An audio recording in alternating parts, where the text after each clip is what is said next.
watching Voice Asia with me, Vinita. The increasing terrorist incidents in the country and abroad have increased the demand of forensic experts. The need of trained security forces to arrest the perpetrators of criminal incidents is the demand of society and time today. Knowledge of this science is very helpful in catching people related to crime.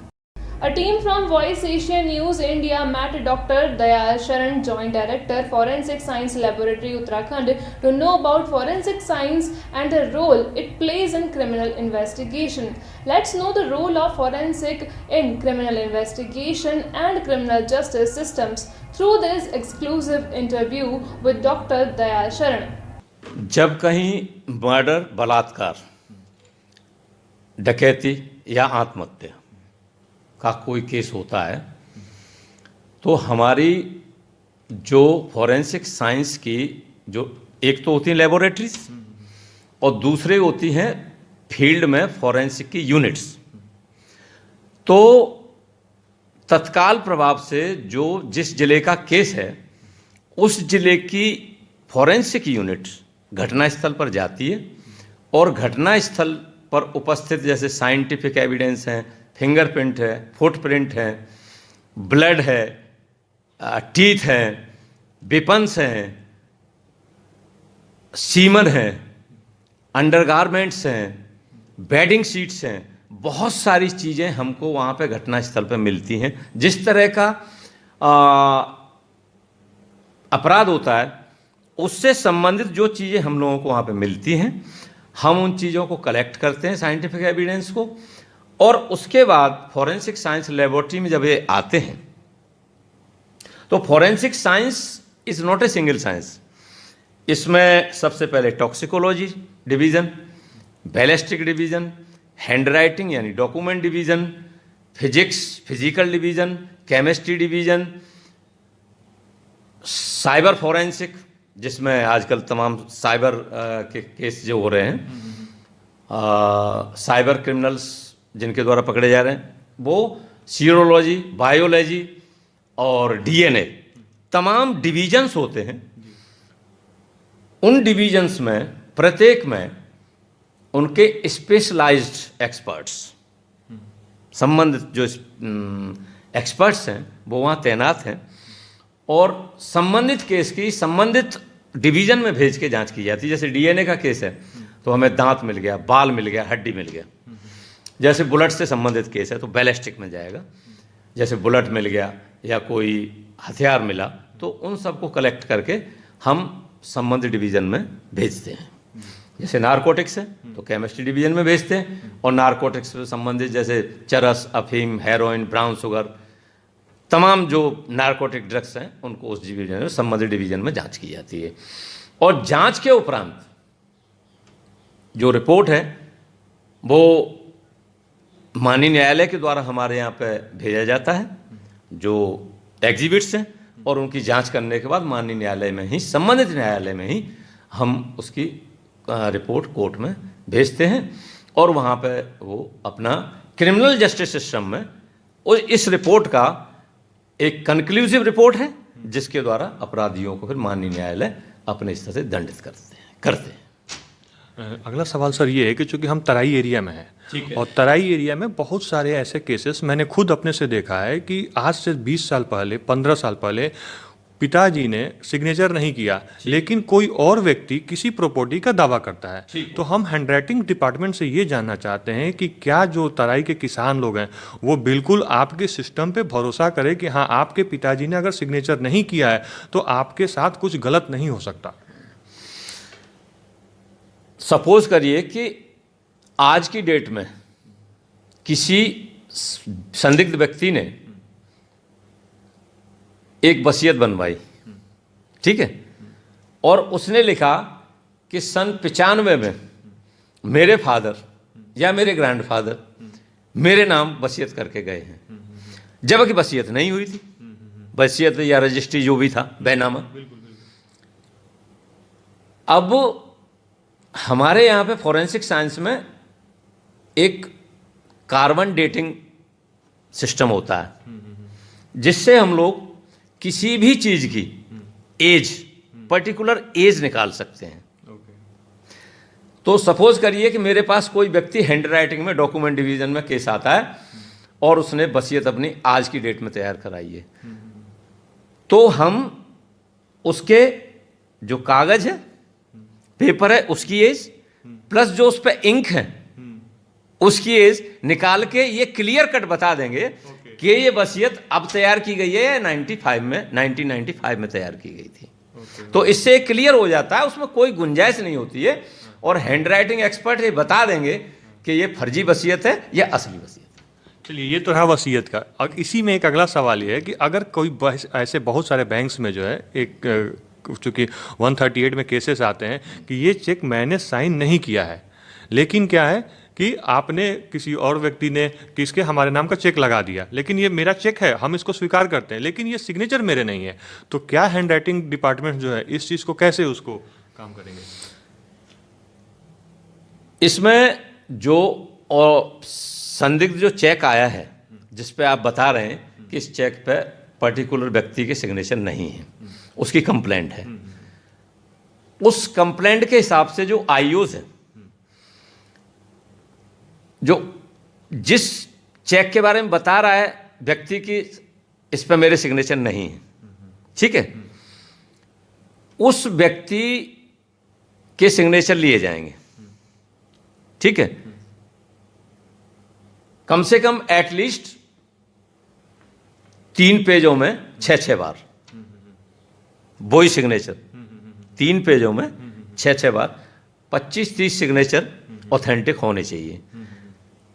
तो वो signature साथ आएंगे उस व्यक्ति के, और check को रख के जो हमारे पास डॉक्यूमेंट डिवीजन में इंस्ट्रूमेंट्स होते हैं उनके माध्यम से, प्लस अपनी जो जांच है एक्सपर्टाइज के माध्यम से, उन दोनों की सैंपल की क्वेश्चन डॉक्यूमेंट बोलते हैं और एक जो है सैंपल्स, तो दोनों की जांच की जाएगी।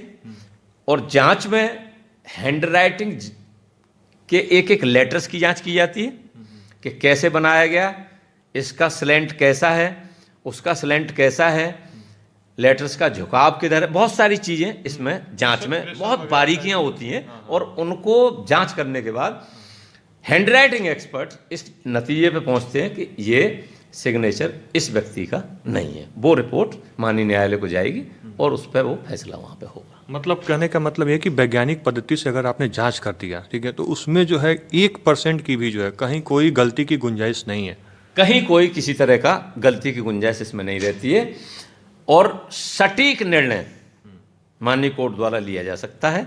इसलिए क्रिमिनल जस्टिस सिस्टम में इस फॉरेंसिक साइंस की बहुत बड़ी भूमिका है और बहुत ही महत्वपूर्ण भूमिका है कि कभी भी निर्दोष व्यक्ति जेल नहीं जाएगा, दोषी व्यक्ति ही जेल जाएगा। दूध का दूध और पानी का पानी करना है। तो आज समाज में फॉरेंसिक की अवेयरनेस इतनी आवश्यक है कि हर व्यक्ति तक, हर बच्चे तक, स्कूल और कॉलेज तक ये जानकारी होनी चाहिए बच्चों को कि फॉरेंसिक साइंस क्या है, ताकि वो कहीं भी घटना स्थल हो, क्राइम सीन हो, वहां पर किसी चीज को ना छुए। और इवन हमारे पुलिस डिपार्टमेंट के जो लोग हैं उनको भी ट्रेनिंग दी जाती है कि वो वहां पे घटना स्थल पे जाके किसी चीज को डिस्टर्ब न करें। जैसे आप गए घटना स्थल पे, गर्मी का समय है, बाल पड़े हुए हैं, आपने जाके फैन ऑन कर दिया, बाल उड़ जाएंगे इधर। तो हमारे क्राइम सीन को प्रोटेक्ट और प्रिजर्व करने के लिए बहुत ही एक्सपर्ट्स की जरूरत है, और forensic team he first of all उस क्राइम सीन में एंटर करना चाहिए और क्राइम सीन को कॉर्डन ऑफ करके सर्वप्रथम वहां जो भीड़ है, क्राउड है, उसको, अननेसेसरी जो क्राउड है उसको हटाना आवश्यक है। और वहां से जो साइंटिफिक एविडेंस है, प्रयास ये होना चाहिए कि वहां से किसी तरह का साइंटिफिक एविडेंस डिस्ट्रॉय न हो सके। जैसे साइबर कंप्यूटर है, कंप्यूटर फॉरेंसिक है, इसमें इससे संबंधित अगर अपराध है, पलक झपकते ही डिलीट मार देगा वो, तो सारा आपका डाटा खत्म हो जाएगा, फिर आप ढूंढवाते रहिए बाद में। तो सर्वप्रथम collection of the evidence is packing और उनको शिपिंग। फॉरेंसिक साइंस लेबोरेटरी में ये महत्वपूर्ण, सबसे महत्वपूर्ण है। डॉक्टर साहब, इसी क्रम में एक अगला सवाल ये है आपसे कि फॉरेंसिक टीम जो है, क्या किसी इन्वेस्टिगेशन के जिसमें बहुत बड़ा जघन्य अपराध हुआ हो, उस व्यक्ति को न्याय दिला पाई है? 2005 में एक बहुत ही जघन्य अपराध हुआ और फॉरेंसिक टीम को खबर मिली, सूचना प्राप्त हुई, तो मैं घटनास्थल पर पहुंचा अपनी टीम लेके। हल्द्वानी की घटना है।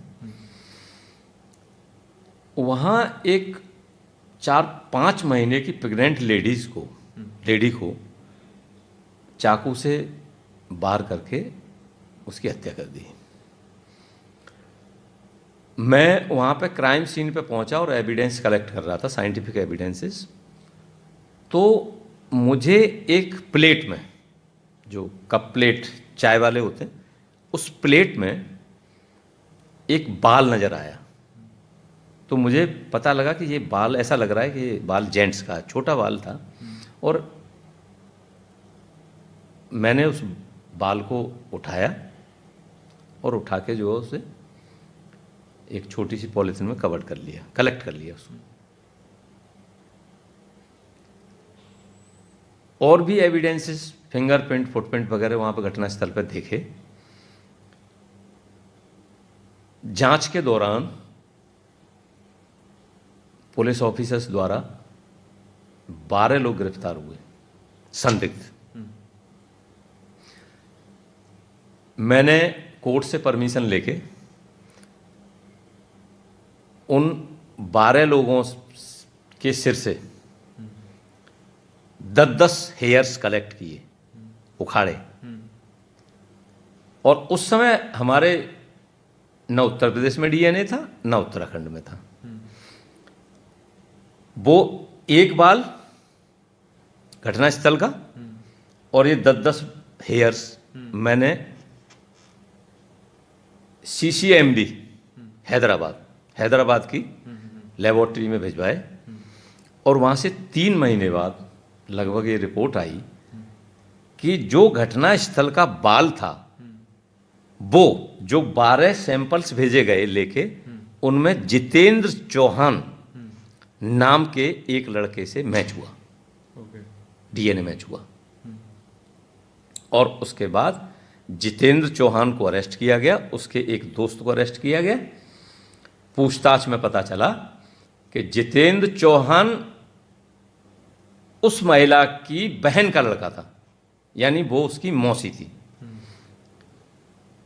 कुछ पैसे उधार लेने आया था, मौसी के मना करने पर चाय भी पी, मना करने पर वो झगड़ गया पैसे देने के लिए। और उसी दौरान हाथापाई में उसने चाकू से उनकी हत्या कर दी, मौसी की। उम्र कैद की सजा जितेंद्र चौहान को हुई और उसके दोस्त को। आज भी वो जेल में है। इसके अतिरिक्त तमाम ऐसे केसेस हैं जिनमें उम्र कैद हुई हैं, 20 साल की सज़ा हुई है, 15 साल की सज़ा हुई है। तो अगर हमें समाज को अपराध मुक्त बनाना है तो फॉरेंसिक जो मैनेजमेंट है उसको साउंड बनाना होगा। A crimeless society needs a sound forensic management. आज की बढ़ती हुई आपराधिक प्रवृत्ति में शातिर अपराधियों को जघन्य अपराधों में यदि लंबी जेल यात्राओं पर भेजना है, अपराध मुक्त समाज को बनाना है, तो मात्र फॉरेंसिक साइंस ही एक शस्त्र है जिससे सही दोषी व्यक्ति जेल जाएगा और पीड़ित को न्याय मिलेगा।